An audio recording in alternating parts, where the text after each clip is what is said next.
So among the antifungal drugs, now let me discuss about the amphotericin B. Right, let me discuss about the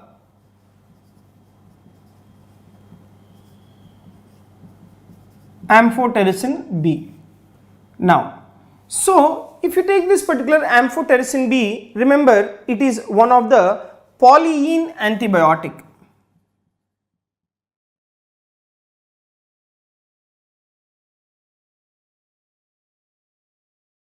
Alright, so this is one of the polyene antibiotic which is similar to nystatin, right, which is similar to the nystatin. Next, remember a point that this particular amphotericin B, it is not absorbed orally.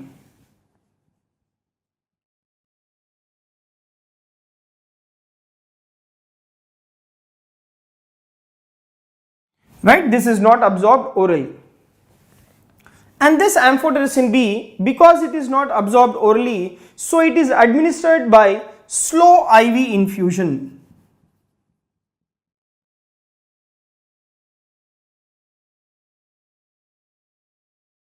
Right, it is administered by the slow IV infusion. Next point is that this amphotericin B is widely distributed except in the CNS. Right, so this is widely distributed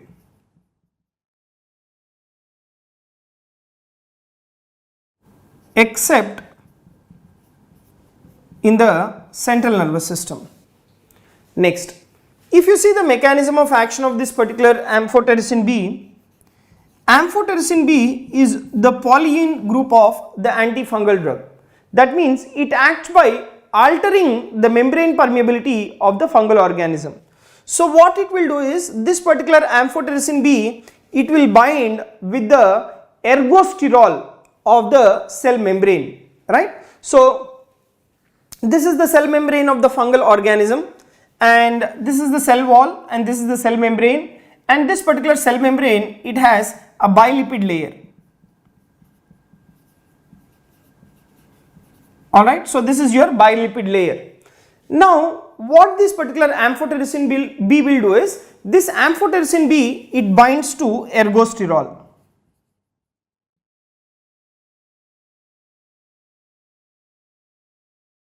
Right, it binds to the ergosterol which is present within the cell membrane, and it will alter the membrane permeability. So it binds to the ergosterol. What it will do is, it will cause the formation of the artificial pores within the fungal cell membrane. So by binding to the ergosterol, it will cause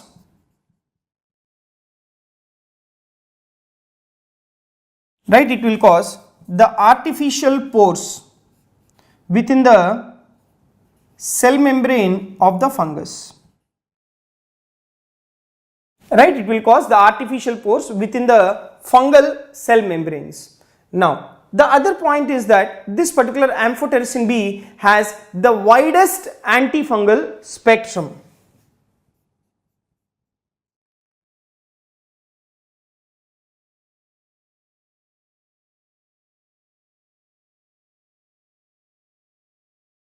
Alright, it is having the widest antifungal spectrum. Because it is having the widest antifungal activity, it is the drug of choice or co-drug of choice for most systemic fungal infections, right. So because it is having widest antifungal spectrum, it is the drug of choice or co-drug of choice for systemic fungal infections. Right, for systemic fungal infections. Now the point is that, so even though we consider it is having widest antifungal spectrum, remember this amphotericin B, it is not effective against Pseudo-Listeria boydii, which is also called as Pseudosporium angiospermum, right. So against this particular organism, and as well as the Fusarium, right? And as well as against the fusarium, this particular amphotericin B is not effective. So the route of administration, I have said you that it is intravenous route of administration, but remember, in case of the fungal meningitis, it can be used intrathecally. So this can be used intrathecally in case of the fungal meningitis.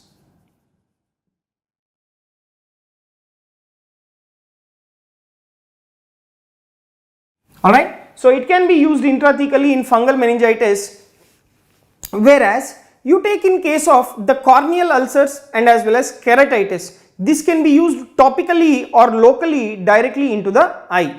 So this can be used locally, right? This can be used locally for corneal ulcers,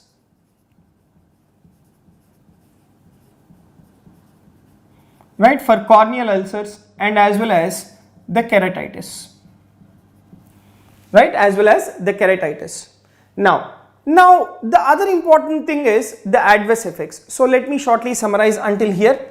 Remember, amphotericin B is a polyene antibiotic which is having the similar action of the nystatin, and this is not absorbed orally. Because it is not absorbed orally, it is given by slow intravenous infusion, and it is widely distributed except in the central nervous system. The mechanism of action is that it binds to the ergosterol in the cell membrane of the fungus. There will be creation of the artificial pores within the cell membrane of the fungus, and thereby the fungus dies. And it is having the widest antifungal spectrum, so it is considered as drug of choice or co-drug of choice for systemic fungal infection. But this particular amphotericin B is not effective against the pseudo Listeria boydii, which is also called as Pseudosporium angiospermum, and it is also not effective against the fusarium. Now let me discuss the adverse effects associated with amphotericin B. Now the first point is that the infusion related reactions. The infusion related reactions are seen frequently with this drug, and because of this infusion related reactions, this amphotericin B, it requires the pre-medication with antihistaminics and as well as the glucocorticoids. Okay, so the first and foremost is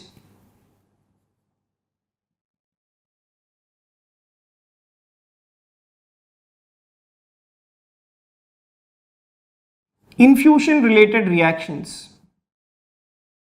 Alright, so in order to avoid this particular infusion related reactions, what you have to do is you have to give the pre-medication, and these pre-medications, they include antihistaminics,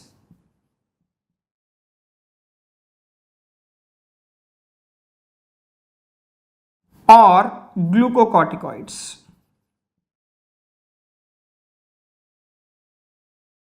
Right, they include antihistaminics or glucocorticoids. Next, the another important thing is the dose limiting toxicity is the nephrotoxicity, which is manifested by renal tubular acidosis, hypokalemia and hypomagnesemia, right. So the other thing is the dose limiting toxicity.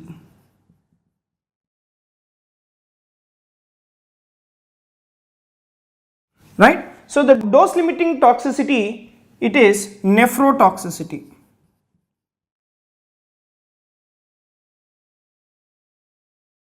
Right, it is nephrotoxicity, and this particular nephrotoxicity, it is manifested in the form of renal tubular acidosis.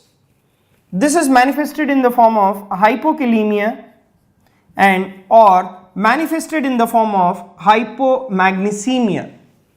Right, so nephrotoxicity manifested by renal tubular acidosis, hypokalemia and as well as hypomagnesemia.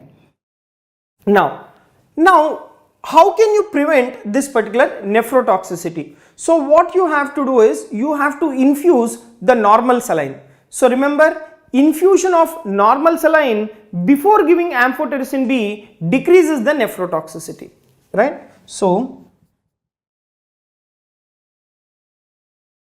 infusion of normal saline before amphotericin B, right, infusion of normal saline before giving amphotericin B, it decreases the nephrotoxicity.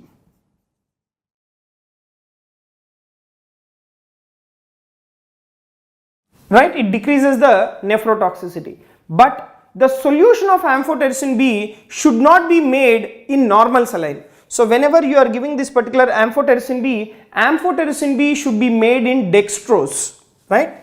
So before giving amphotericin B, you give normal saline, that will reduce the nephrotoxicity. But the solution of the amphotericin B should be made in the dextrose.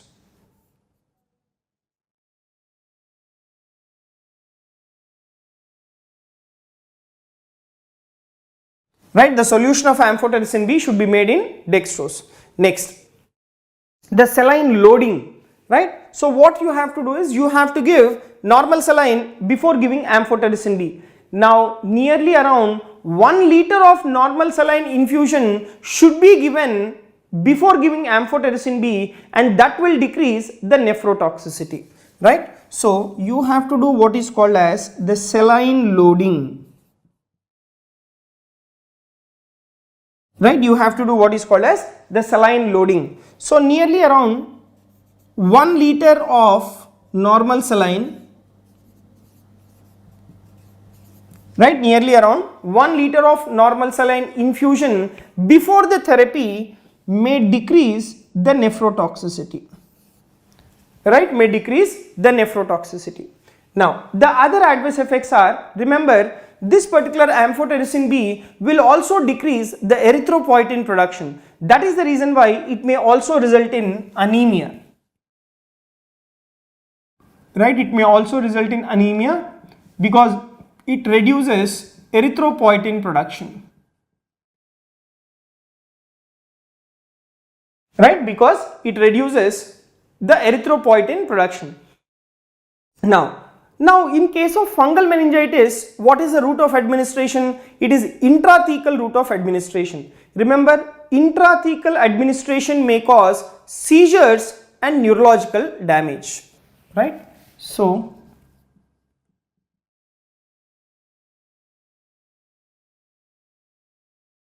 intrathecal administration can cause seizures, and along with seizures the individual can also have the neurological damage,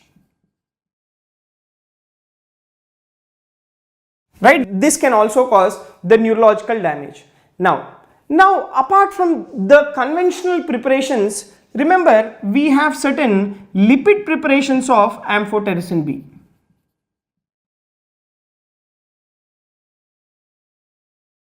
Right, we have lipid preparations of amphotericin B.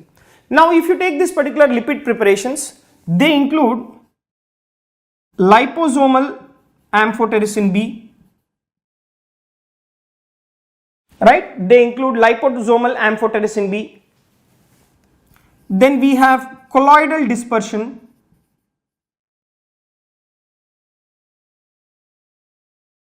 right, then we have the colloidal dispersion, and then we have the lipid complex as well.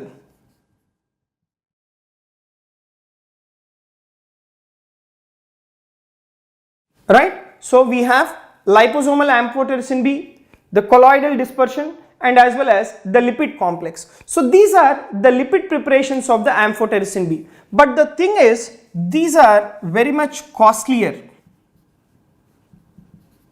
Right, these are very much costlier than the conventional preparations. Right, costlier than the conventional preparations. Now the point is that these formulations, they will cause decrease in the accumulation of the drug in the tissues like kidney, thus nephrotoxicity is decreased. So remember, the advantage of this particular lipid preparations is that they will decrease the accumulation of the drug in kidney. So there is less chance of nephrotoxicity. right? So there is less chance of nephrotoxicity. Now the other point is that some formulations also show decreased incidence of infusion related reactions as well, right? Some formulations show decreased incidence of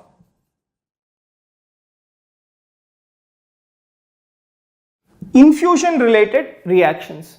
Now however, these new preparations, they have similar efficacy and antifungal spectrum as possessed by the conventional preparations, right?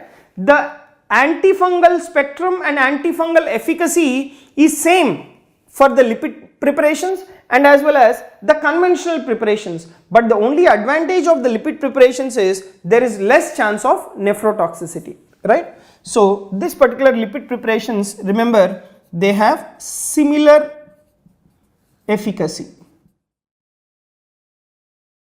right? They have similar efficacy. So let me shortly summarize here the adverse effects. So if you take the adverse effects here, the infusion related reactions. So if you take this particular infusion related reactions, they are very common with this particular amphotericin B. So in order to prevent the infusion related reactions, these amphotericin B, it requires the pre-medication with antihistaminics or glucocorticoids. Next, the dose limiting toxicity is nephrotoxicity, which is manifested by renal tubular acidosis, hypokalemia and hypomagnesemia. Next, the point is the infusion of normal saline before giving amphotericin B decreases the nephrotoxicity, but solution of amphotericin B should not be made in the normal saline. It is made in the dextrose. Next, the saline loading. 1 liter of normal saline infusion before therapy may decrease the nephrotoxicity.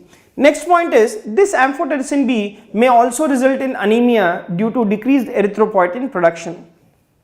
Next, intrathecal administration may cause seizures and the neurological damage. Then we have certain lipid preparations, which is liposomal amphotericin B, the colloidal dispersion and lipid complex are the lipid preparations of the amphotericin B. These are costlier than the conventional preparations. Now these formulations, they result in decreased accumulation of the drug in the tissues like kidney, thus nephrotoxicity is decreased. And some of the formulations also show decreased incidence of infusion related reactions as well. However, these particular new preparations, they have similar efficacy and antifungal spectrum as possessed by the conventional preparations. So this is completely about your amphotericin B.